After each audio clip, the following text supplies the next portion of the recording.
Banco Base, la base que fortalece a las empresas, presenta. Resumen en imagen. Fue una falsa alarma.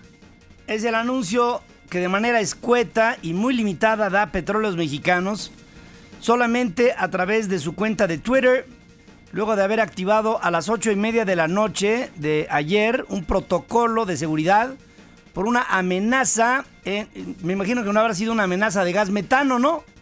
Pero de una amenaza en la torre ejecutiva de la paraestatal, el mismo complejo en donde se produjo una explosión el pasado 31 de enero con un saldo de 37 muertos.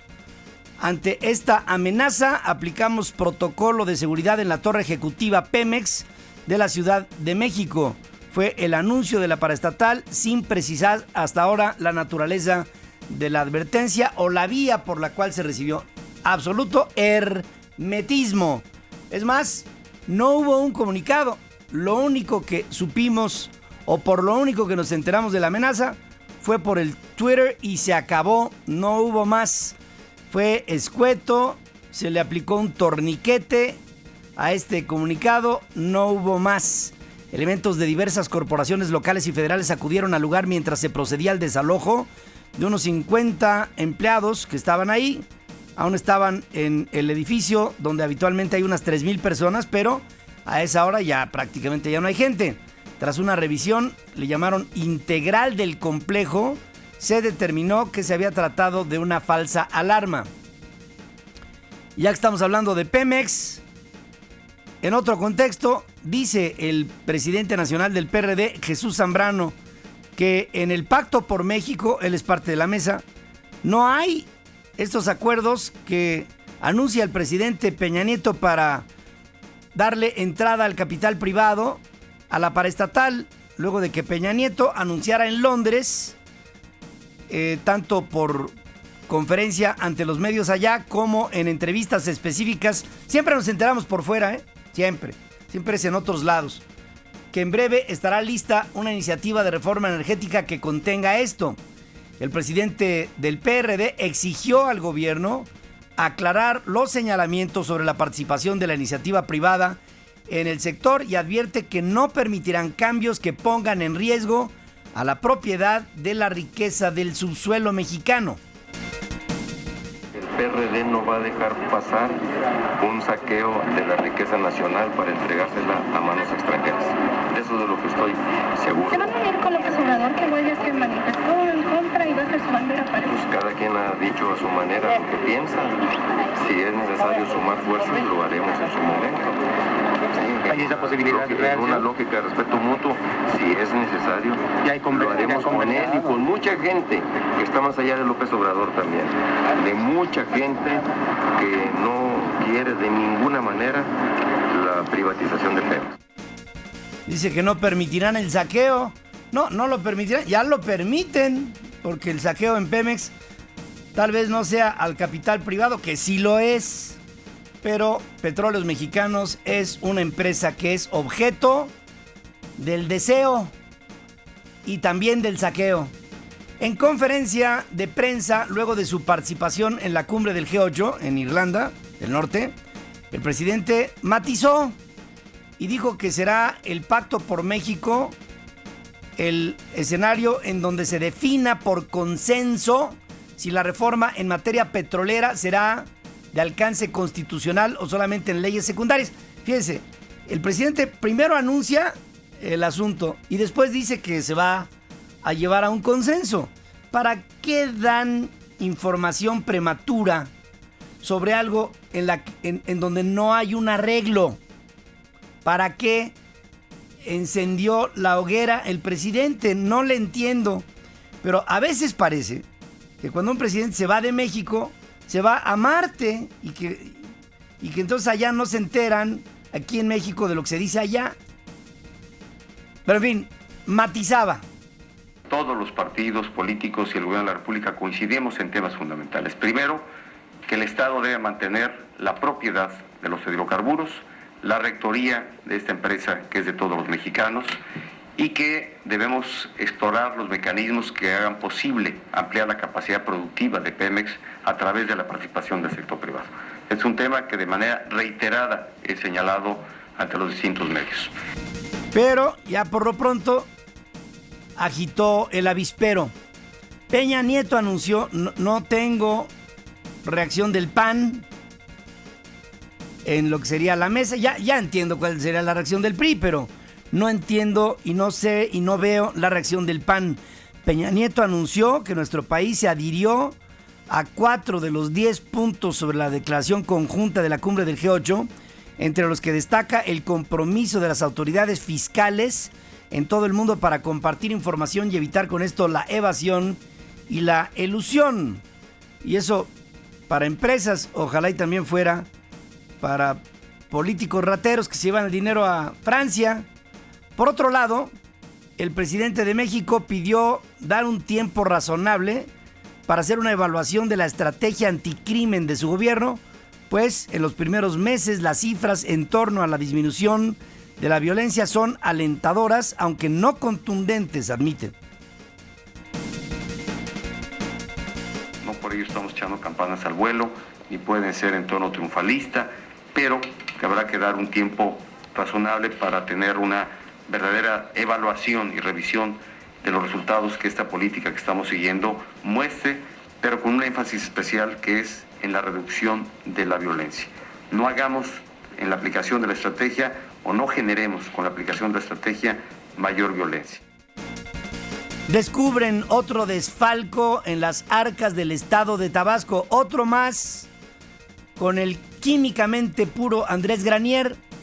Este nuevo desfalco ascendería a unos 1,850 millones de pesos, y esto es por concepto de haber descontado el ISR a maestros, pero este ISR descontado a los maestros resulta que no fue pagado a la Secretaría de Hacienda. Esto lo informa el secretario de Educación del Estado, Rodolfo Lara Lagunas.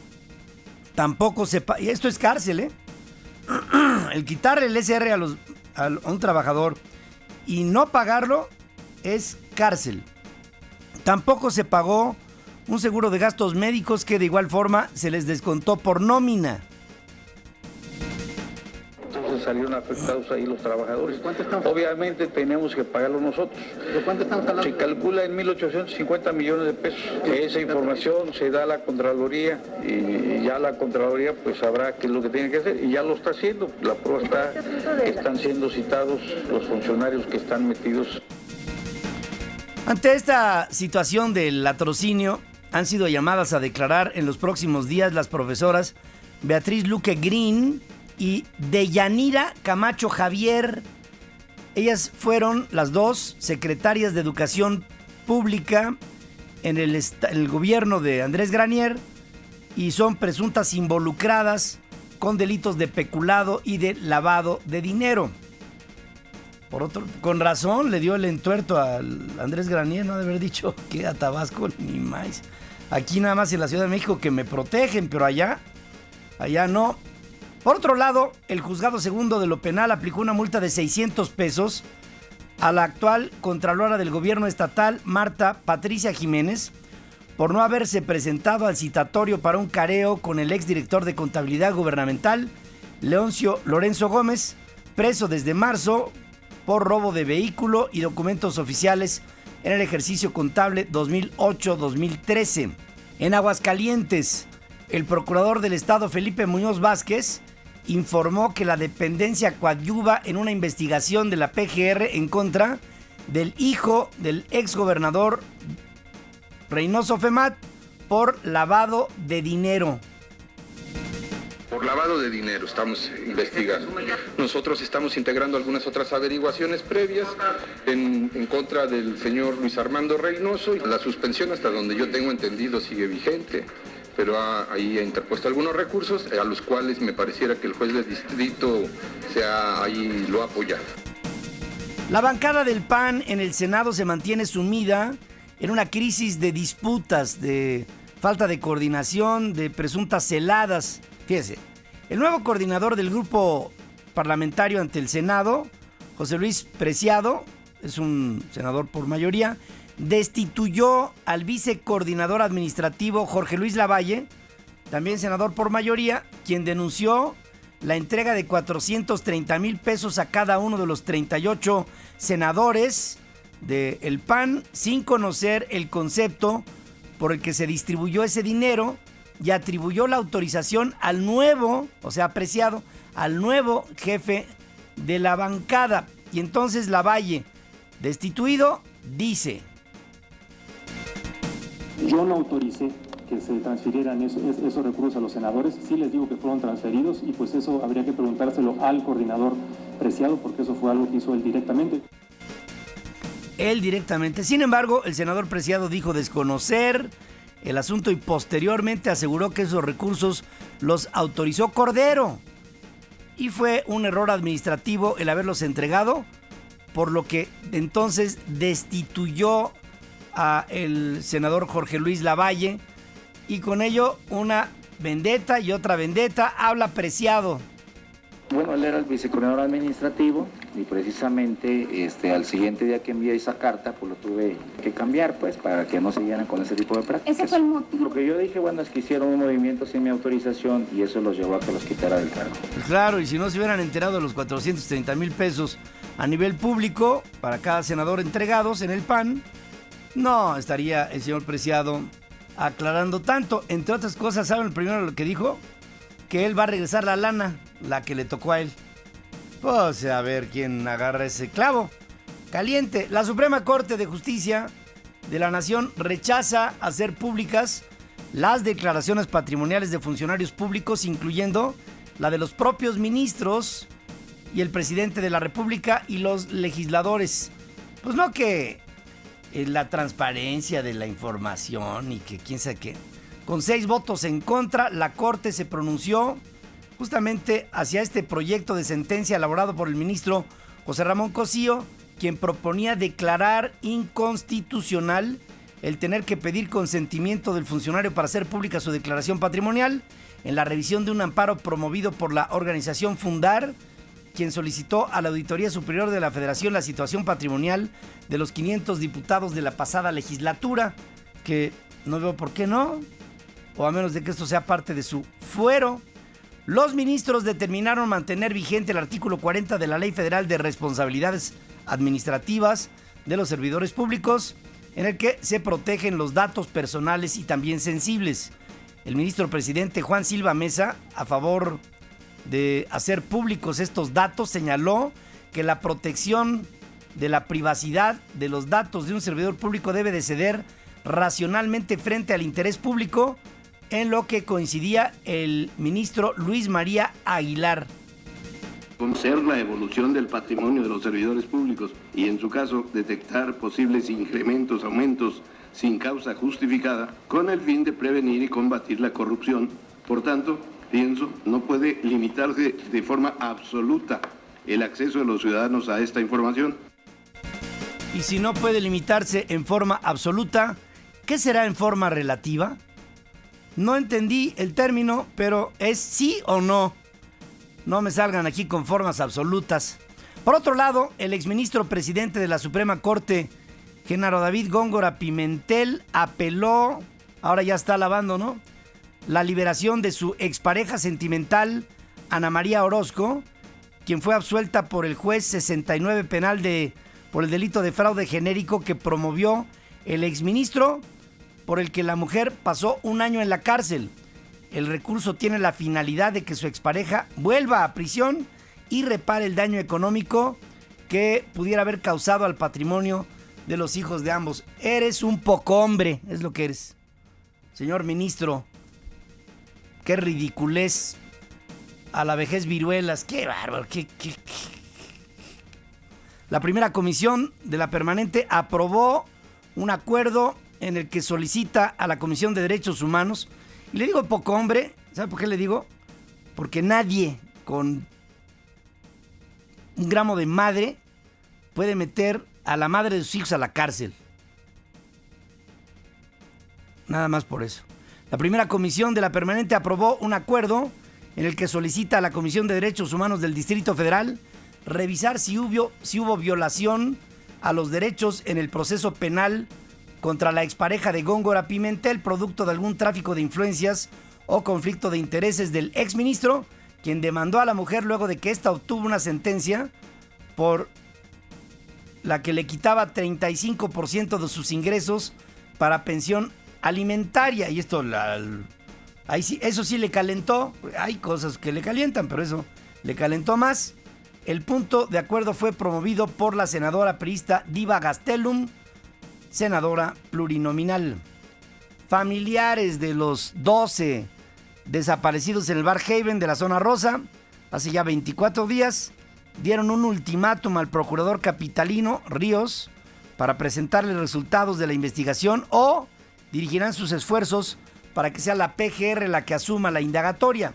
En la quinta reunión entre las partes, familiares se levantaron de la mesa cuando el procurador les explicaba sus últimos avances que simplemente consideraron ridículos e insuficientes.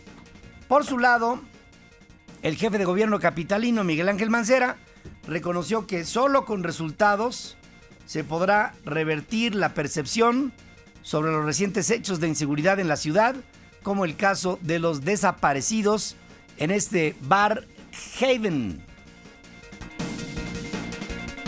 Cada vez que la Ciudad de México tiene un golpe como este, que a mí me tocaron cuando menos 2 o 3 de estos, pues se tiene que reponer y tiene que posicionar. No descarto, por supuesto, la repercusión que tiene para la percepción. Eso es un hecho innegable. ¿Qué tenemos que hacer? Lo que siempre he dicho desde otros cargos, hay que dar resultados y hay que mostrar toda la fuerza de la ciudad para que la ciudadanía esté tranquila. Mancera respaldó la decisión del procurador Rodolfo Ríos de exigir la renuncia del director del Centro de Atención para Personas Extraviadas y Ausentes, el CAPEA, Francisco Carlos Trujillo, en cuyo puesto designó a José Antonio Ferrer. Detienen en pleno corazón de la Riviera Maya a uno de los 10 fugitivos estadounidenses más buscados por el FBI, Walter Lee Williams. 65 años, fue aprehendido en un café en Playa del Carmen, en Quintana Roo. Este sujeto tiene una orden federal de arresto que se emitió en Los Ángeles en abril por acusaciones de explotación sexual infantil y de viajar al extranjero con el propósito de involucrarse en actos sexuales con menores. Este güey, bueno. Un sismo de 3.8 grados magnitud Richter se registró en el municipio de Montemorelos, en la región citrícola de Nuevo León, causando ligeros daños a una escuela y la preocupación de vecinos que dan cuenta de al menos 2 movimientos telúricos más en lo que va de este año, que es no una zona tectónica ni por mucho. El Popocatépetl explotó de nuevo a las 14:48 horas del martes, generando una columna eruptiva de 2 kilómetros sobre el cráter que se dispersó en dirección noroeste. Después del evento, el volcán recuperó sus niveles previos de actividad y así el Popo no nos ha dejado descansar. Fue impresionante. En el ámbito internacional, una fuerte explosión provocada por un coche bomba sacude a la sede de la ONU en Mogadiscio, en Somalia, tras lo cual se desató un enfrentamiento armado que todavía continúa. La ONU confirmó el ataque a través de su cuenta de Twitter. Decía, el recinto de la ONU en Mogadiscio se encuentra bajo un complejo ataque. Las fuerzas de la misión de la Unión Africana en Somalia y las de seguridad de Somalia están sobre el terreno. La milicia fundamentalista islámica somalí Al-Shabaab se atribuye la autoría del ataque también a través de Twitter. Aún se desconoce el número de posibles bajas.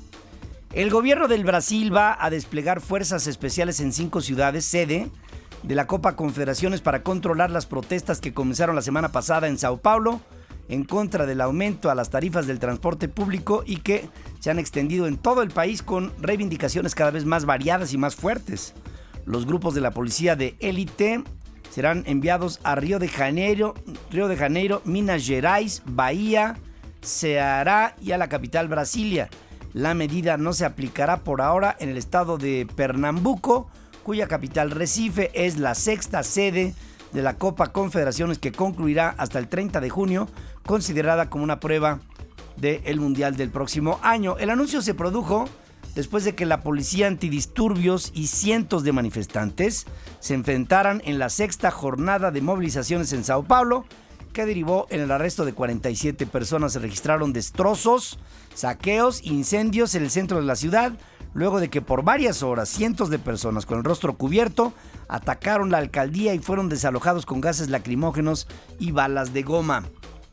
Otras protestas tuvieron lugar el martes en una treintena de localidades más pequeñas.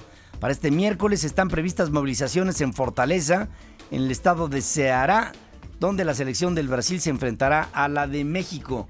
Ante las masivas protestas, 7 ciudades brasileñas, entre ellas varias capitales estatales, echaron para atrás el anunciado incremento a las tarifas del transporte público para bajarle, y se dan cuenta de que la ciudadanía está, sí se pasó a enojar, y ahora vienen las reacciones. ¿Será la única forma en la que reaccionan los gobiernos? Cuando ya nada más viene el enojo. Rechaza el Senado de los Estados Unidos una enmienda contemplada en el proyecto bipartidista de reforma migratoria que condicionaba la legalización de más de 11 millones de indocumentados a la construcción de una parte del muro fronterizo con México. La propuesta del republicano John Thune, derrotada con 54 votos contra 39, fíjese qué pegado, pedía erigir 563 kilómetros de barda antes de otorgar a los indocumentados un estatus legal provisional y otros 563 kilómetros antes de conceder tarjetas de residencia permanente. Mientras, el Comité Judicial de la Cámara de Representantes aprobó por 21 votos contra 16 un proyecto de ley del legislador republicano Trey Gowdy que fortalece la cooperación de las autoridades locales y estatales en la aplicación de leyes federales de inmigración. Además, agiliza la deportación de extranjeros criminales, fortalece la seguridad fronteriza, considera como un crimen grave el fraude de pasaportes y visas y asigna más fondos a centros de detención. El proyecto del legislador Gowdy fue calificado por los demócratas como un intento de criminalizar a los indocumentados que originará que las comunidades inmigrantes teman reportar un crimen por, claro, este miedo a la deportación, así como posibles casos de discriminación racial. Mientras, el presidente de la Cámara de Representantes de los Estados Unidos, John Boehner, condiciona la presentación en el Pleno de un proyecto de ley de reforma migratoria al respaldo mayoritario de sus colegas republicanos. No veo la manera de presentar un proyecto de ley de inmigración al Pleno si no tiene un apoyo mayoritario de los republicanos que controlan la Cámara Baja, dijo Boehner, luego de una reunión con su partido político. Por otro lado, la Casa Blanca elogió un informe de la Oficina del Presupuesto del Congreso sobre los beneficios económicos de la inmigración si se aprueba el proyecto bipartidista que analiza el Senado. Cientos de casas están amenazadas por un incendio forestal cerca del Parque Nacional Yosemite en California.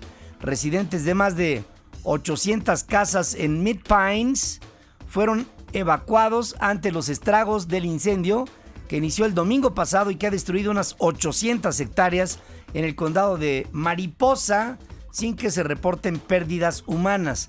Las autoridades adelantaron que esta será la peor temporada de incendios luego de que California experimenta uno de los años más secos en un siglo. Le digo, aguas con la sequía en México, la vamos a enfrentar. Ya la hemos enfrentado. En total, más de 26,000 hectáreas han sido destruidas por incendios en California en lo que va del año, y a esta fecha, el año pasado, se habían quemado 10,000 hectáreas. Ahora van en 26,000 en el mismo periodo. El Papa Juan Pablo II queda a un paso de la santidad luego de que una comisión de teólogos del Vaticano aprobó el segundo milagro necesario para ser elevado a los altares. Hace unos días, la Congregación para las Causas de los Santos certificó que una curación inexplicable ya analizada y aprobada por una comisión médica se atribuye la curación a la intercesión del Papa Karol Wojtyła. Juan Pablo II fue beatificado por el Papa Benedicto XVI el 1 de mayo del 2011, poco más de 6 años después de su muerte. Pronto habrá un fast track para Juan Pablo II elevado a los altares.